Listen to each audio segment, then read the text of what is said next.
शकतंय हे बघणं देखील महत्त्वाचं असेल. निश्चित. धन्यवाद अभिषेक या सविस्तर माहितीबद्दल. पुढच्या बातमीकडे जाऊया. एकनाथ शिंदेंनी दिल्लीमध्ये अमित शहांची भेट घेतली आणि या भेटीवरून एकनाथ शिंदेंना उद्धव ठाकरेंनी चिमटा काढलाय. मुंबईमध्ये मारलं त्यामुळे त्यांनी दिल्ली गाठली असा टोला उद्धव ठाकरेंनी शिंदेंना लगावलाय.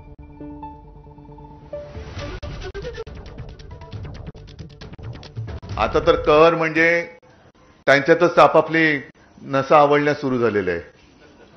आजच पेपरमध्ये पाहिलं असाल तुम्ही, एक कोणतरी गेले बाबा मला मारलं म्हणून दिल्लीला.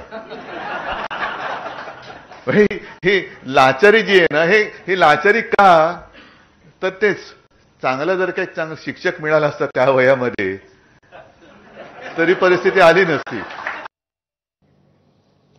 तर शिवसेना नेते शहाजी बापू पाटील यांनी मुख्यमंत्र्यांवर टीका केली आहे. लोकसभेला मृत्यूच्या दारात असताना आपण भाजपच्या उमेदवार